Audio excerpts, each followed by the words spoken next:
Oh, crap. Anyway, so, let me catch my breath. I probably should have caught my breath before I started this clip, but, anyways, just give me a sec. Like I said, I should have waited for a few seconds. Anyways, this is stupid, but I want to talk about it. This dream that I had. The reason I want to talk about it is it was a couple really awesome moments. Like, I have cool fucking dreams. I just do. Now, some of it wasn't, like, logical, like, at all, but that's not the point. So anyways, the me in the dream didn't actually feel like me, so I don't know if it was like an alternate universe me, or if it was like me living through someone else. I don't know, but it wasn't like me, because the person that I was inhabiting, again, either it's me in an alternate universe. Will you stop fucking around with that? Stop clinking that damn thing. Whatever. Anyways, the reason I say that is because... Will you give it up? Dude, it's a plastic bottle. You can't make it squeak. He's over there squeaking it, trying to make it squeak like a toy. Don't cock your head at me, little man. Don't do that. Don't you do that. Anyways, so... the me in the dream... well, God damn it, I'm trying to speak. Oh, dude, I'll shove that thing up your fucking ass. You can squeak on it all night. You go squeak, squeak, squeak. You can crank it all night. Whatever. Anyway, you're going to have to hear that in the background. The me in the dream was like at a community college, which is fucked up. And one of the and it wasn't very many people in this particular, because we're talking like it was Rome or something, like if Rome had a college or something, or like Utica. It wasn't like a huge campus, you know what I mean? Don't get me wrong, but it was more of a, wasn't even really a campus. It was more like a community thing for people who can't afford it. So it was almost like a non-credit kind of thing. It was more of like, whatever. I don't know what it was, but it wasn't like a huge campus. And so there wasn't even a lot of people who were doing this thing. We were doing this, I don't even know how to word it. It was like back in high school, they would have lab days where like you would do experiments and stuff and little things like that. Well, it was similar to that, but it was more of like an outdoorsy kind of thing. Now, I've always had this lust for like archaeology and shit like that. I don't know what it is. Maybe it's just because I can't get, actually move and get outdoors. But no, even as a kid, dude, I used to dig up like those old Indian artifacts and shit out behind the pool. There was this huge dumping ground, because there used to be a church down there on the water street, like right there at the base of the hill. You could see the outline of it, and there was this. There used to be a tree right there, and there was all these bottles, these like glass bottles, and they're like small, not like soda bottles or tea bottles, but they were like these little bottles you could fit in your pocket. They would have like tonics in them or whatever, and I would dig that shit up as a kid. It was just fucking great. I love that whole thing. But anyways, what the assignment essentially was, we were to go out and take little soil samples and put them in these little containers. And then we were going to... And now I don't know what the purpose was. Other than maybe like this... It was sort of a story-driven thing. Like the dream would make sense, even though maybe the logic of why it was happening wasn't really there, if that makes sense.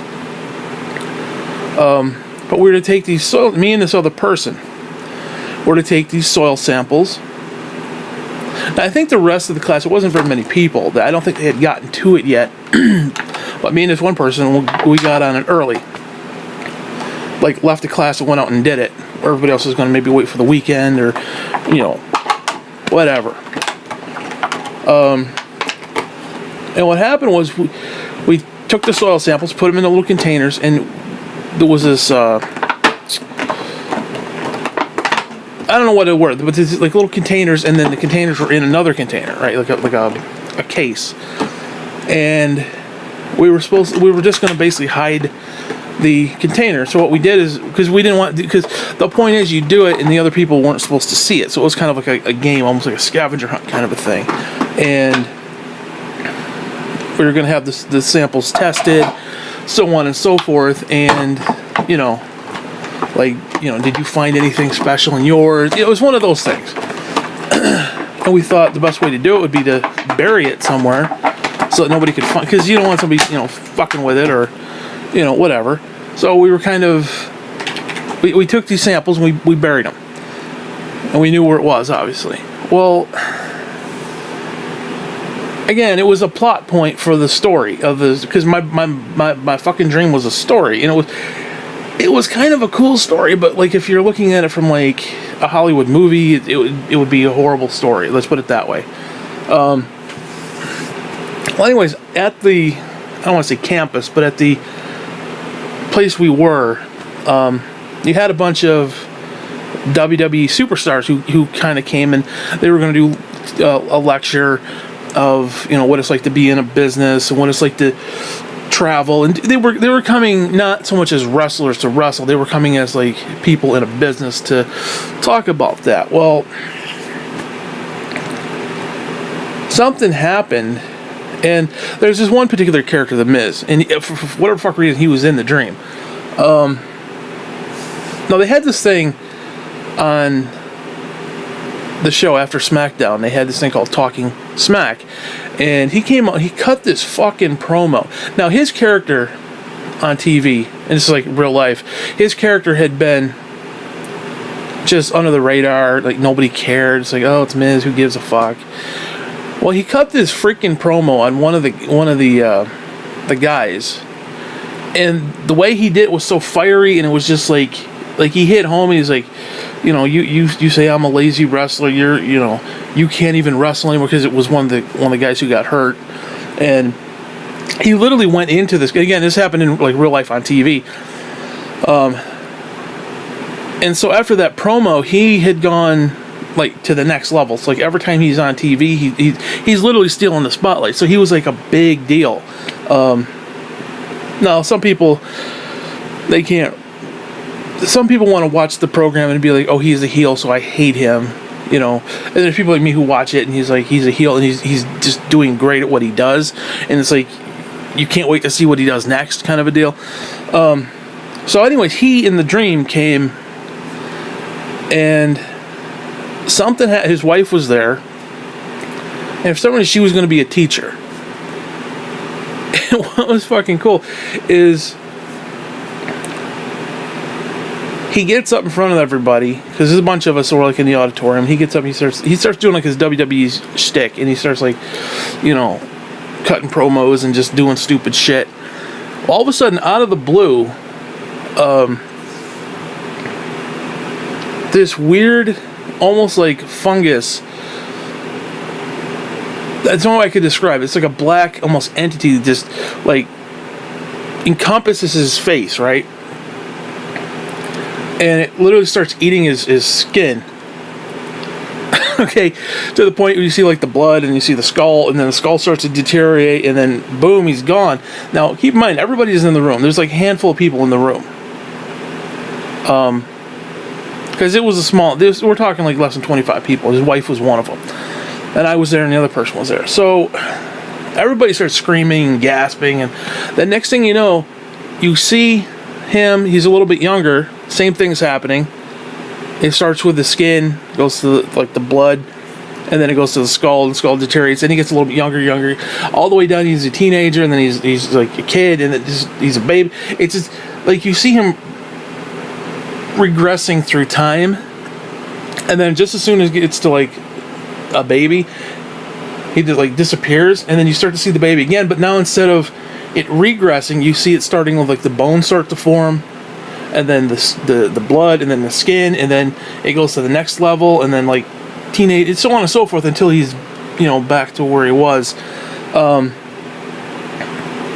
And at that moment, it dawned on me that there was some sort of time manipulation that's writing him out of history, because you had to picture, you had to visually like see it to understand what I'm saying, because it's just to watch him regress the way it did and then come back. Now, why him specifically, we didn't know.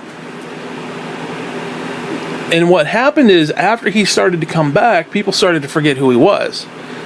Now, there's only two of us, me and the other person that was, for some reason, in this assignment. We're the only two who remember who he was. And we don't know what to do to get time to go back to the way it was. But again, you had to picture, it was almost like this really awesome CGI kind of like effect, where it's like there was this black, like, it was almost like time itself was just like dissolving him. And it's like, I don't know, I would equate it to the to Marty with the picture, with, it was like he's standing up on the stage and you see through his hand. It was similar to that, but it was like taking him out on like a matter. Like the matter, his physical being was like just crumpling before us, and it was being rebuilt because time had changed. So he basically was being rebuilt as somebody else, and then he got to the point, at a certain point, that he just disappeared because he wasn't there at that moment, because his life had changed. So again, we didn't know what to do, so we started investigating, me and this other person,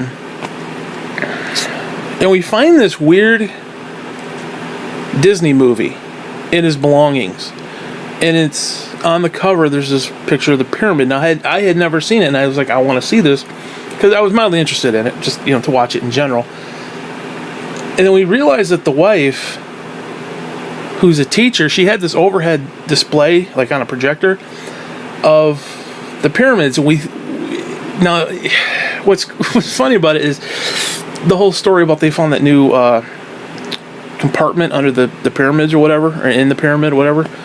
Well, it had something to do with that, and apparently this particular character on his own time was kind of doing research, and not research, but like he stumbled onto something, and the evidence basically pointed to this pyramid discovery as what it was, or potentially what it could be, because there was a connection between the two somehow. And we found the two, and it was like, okay, so somebody, we don't know who, it was this nameless, faceless villain who wanted to write him out of history because he basically stumbled onto something that he shouldn't have. Especially being, you know, kind of like an idiot wrestler kind of a deal from, you know, the perspective. Like, he shouldn't know this type of stuff, and we're just going to wipe him out of history. And me and this other person, we went on to like the WWE website, and they had like a poll. It was like, you know, like, what are your feelings of The Miz? And it gave like different options. Well, all of a sudden, the options to click were no longer there. It's like you saw, like, there was remnants of, like, he was there, and you could only see like certain parts of it. And only we could, though, because like our tablets were still connected to the old reality, but it was slowly starting to switch over to the new reality. I don't know, it was really weird. Anyways, we ended up now, I don't know where this part came in, but one of the things that changed was the Miz character, the person, I don't know why it was him. It was weird. Anyways, we went, because he's local. He was local in the area, and we went to where he grew up because we wanted to see, like, okay, like, what happened to him, where is he now? Because we don't know, because he used to be there on the stage, and all of a sudden he disappeared. Like, where the fuck is it? So we went to his home residence and found out that in this reality, this new version of it, he had been in foster care, and the home that he was from is actually foster care. And now, I don't want to throw out the term Jim, but there was this weird bearded guy, and it wasn't like Jim. It wasn't like, oh, ha ha. No, it was just some crazy bearded old dude with his weird wife. Okay, and They were like scumbag, like occultic fuckers. I would have equated, although you didn't really play it or know anything about it, but Resident Evil 7, the Baker family, I don't know if you know anything about that game that came out earlier this year. It was kind of that vibe where it's like the dude is just freaky. He's just creepy as fuck. Because in the game, he chases you around and you can't kill him. So you have to like hide behind stuff. And while he goes one way, you have to kind of sneak around the other way. It was kind of that vibe, that kind of feel. Well, we're asking questions like, okay, what the fuck? What happened? Oh, what kind of kid was he? And we realized that he is fucking insane, and he basically turned the kid insane. Because what he did is he had this old yellow hound dog, and this is where it gets weird. I mean, if it hasn't got weird yet, this is where it got really creepy. You gotta keep in mind, these people are like poor. They're like dirt poor. They're living in like slum, like a trailer kind of slum. It wasn't a trailer, it was actually a house, but it was like completely run down. The boxes everywhere. They're hoarders essentially, and it's just Jim essentially. I mean, think Jim and evil, not like Jim pastries and comical. Think Jim is an evil person. I mean, like a legitimately evil person, like a zombie, freaky, like kind of, an asshole basically.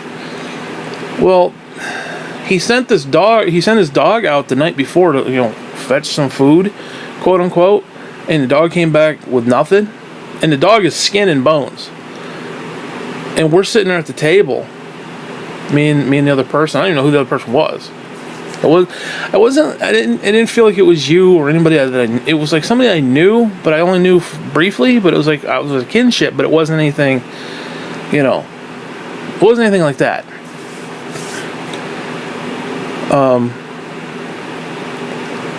And we were sitting at the table, and all of a sudden he grabs this, I don't know what it was like some sort of tool. It was like a part axe, part hammer. It was like this big bulbous end, and he starts smacking the dog in the head because the dog was not doing what he was supposed to do. He was supposed to go out and get like some roadkill or some shit, or bring back a possum or something for dinner, and he didn't. So he starts beating the dog, and we're like, whoa, what the fuck?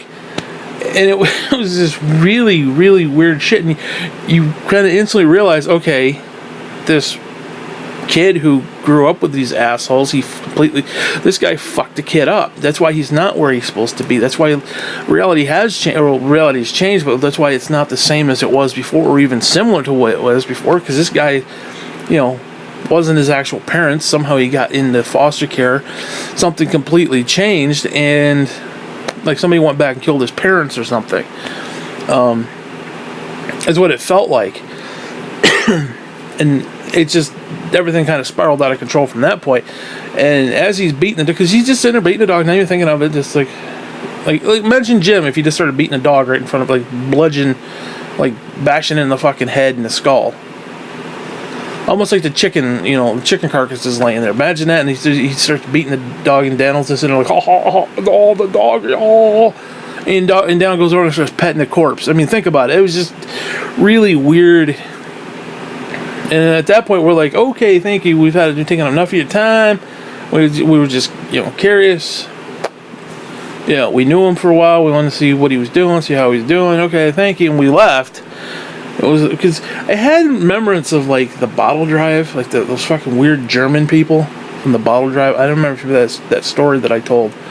Me and Andrea went up to there, and the old dude starts screaming, "What do those goddamn kids want?" And the old woman in her German tone is like, "Oh, they just want the bottle. They want soda bottles for their school." And he's like, "Tell them to get the fuck out of here, get the hell out of here," or something to that effect. It was weird. It was just. Anyways, make this a long story short, the only way to fix the problem, is to go back and get the samples that we hit. Now again, it was just for a plot point, and it wasn't even a great plot point, but because the soil samples hadn't been tainted by the new remade universe, they had hints of the old. So when we put them back, we took them out of the little canisters. And when we put them back, it was enough to. It was almost like, how do I word it? It was more like I don't even know, but imagine like a sickness or a disease, or like a, not a disease, but like a parasite or something, and it just kind of grows. So by putting back the original soil samples where we found them, it rewrote everything. It somehow rewrote everything to back the way it was. See, it was just enough of,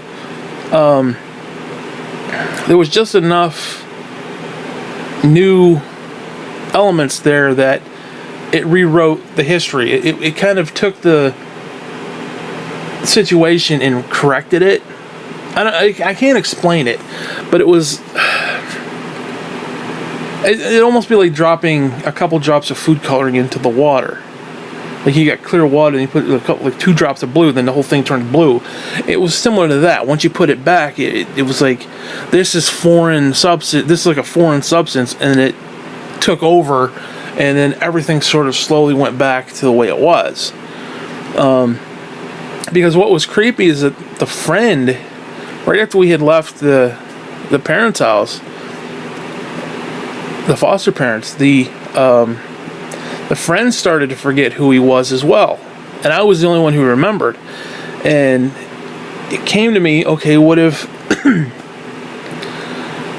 what if these samples that were taken out and put aside had, enough, whatever it is, to, it was weird. Again, it was a plot point. It's not even a logical plot point, but it was there, and it was like, okay, I got to put these soil samples back, like in the dirt, and like intermingle it, because again, they were kind of outside of time, if that makes sense, because we took them out, and then everything around us changed, but these things were, because something, I'm trying to word it properly, like something to do with almost like the Langoliers, where if they opened up a thing of soda in the terminal, it had no fizz, but if they brought it back to the plane, where time, there was like almost like a time pocket there, but the time pocket was kind of revolving around us. That's why we could see the thing on the tablet or the computer, whatever it was. We could see the fuck's the word I'm thinking of? Whatever. When I was talking about the website. What the fuck are those things called? Poll. That's the word I'm looking for. Where we could see that the poll was there, but there was no option to click because it was nothing, because he ceased to exist. So the poll was still there for us. We could see that there was remnants of it, and it was slowly fading away, almost like a Mandela effect in a way. And then these soil samples were outside of time, so the soil that was in there was from the original timeline, and once it intermingled with this timeline, it somehow is what took, it had enough to take over, and it basically, everything from that part kind of spread out around the world, and we went back to the normal time. I don't know, it was a weird fucking dream, and it was, but there was some fucking cool moments in it. It was just like, holy shit, like the dude beating the dog. Don't ask me where the like, I had no desire to beat my dog, at least not bludgeon him like that. I mean, I want to kick him in the dick a couple times, but not bludgeon him. So like, I have no idea where that came from. Why it was, I mean, because it was something. It's not like I was dreaming about my experience or like my day. Like, I got up and sat in a chair. Okay, so apparently my day is so fucking boring, I have to make up and pretend that I'm other people.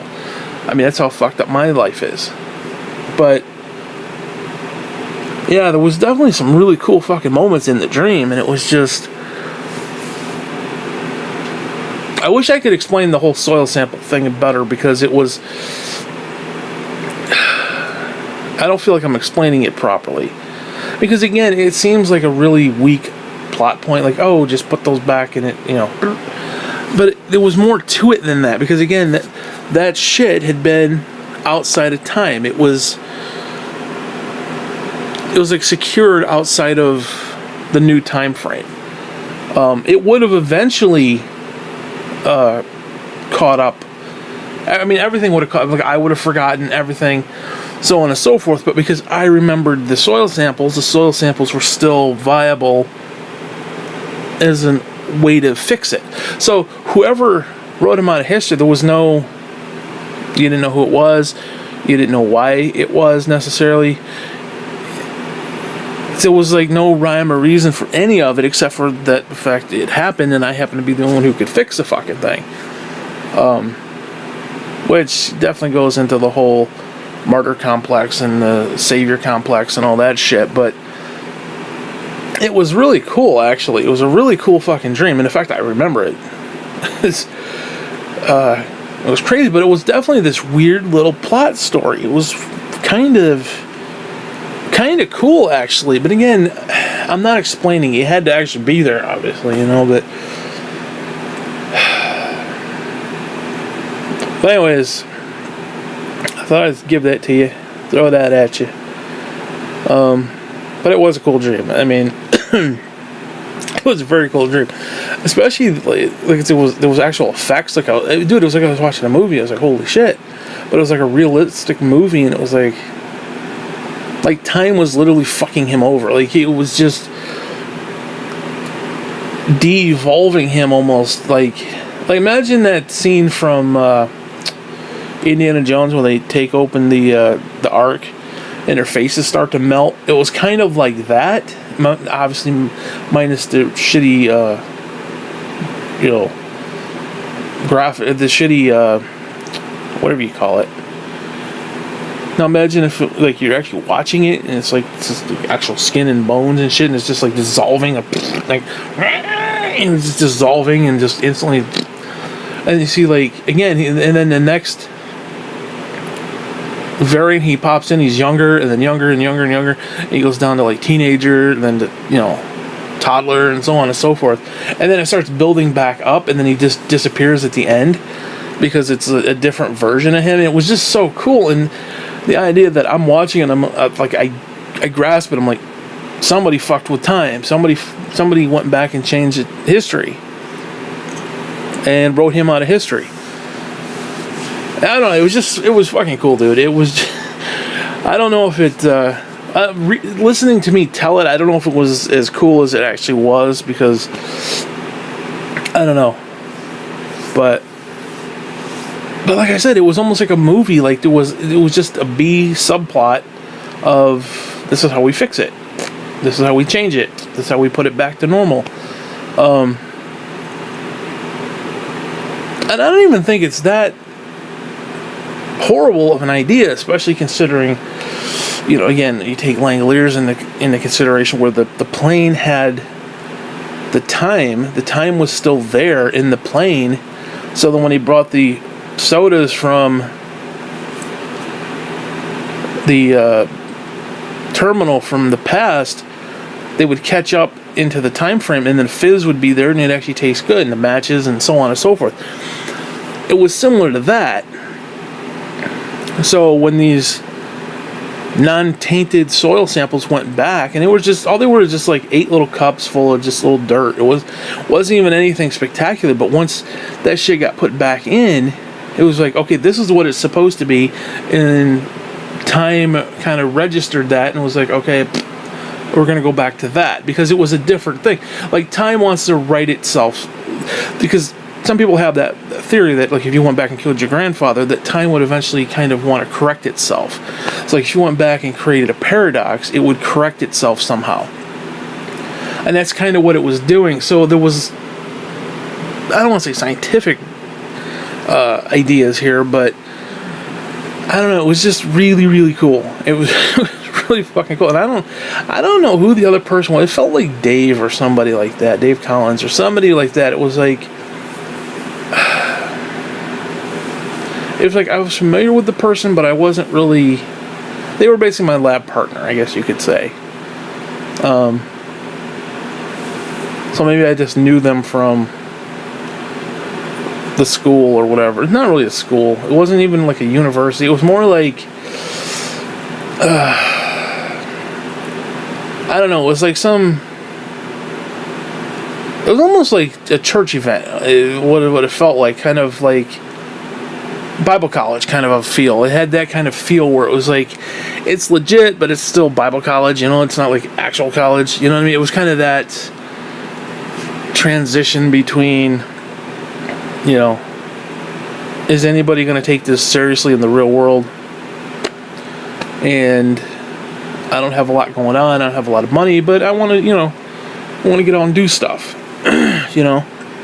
Like, again, it's not for college credit necessarily. Although I think I mean, it was college credit, but it wasn't, you know, it's like taking lunch for college credit, you know, or doing something stupid, doing something simple, like video games is college credit. You know what I mean? It's like, that's not work for me. That's not work for me at all, you know?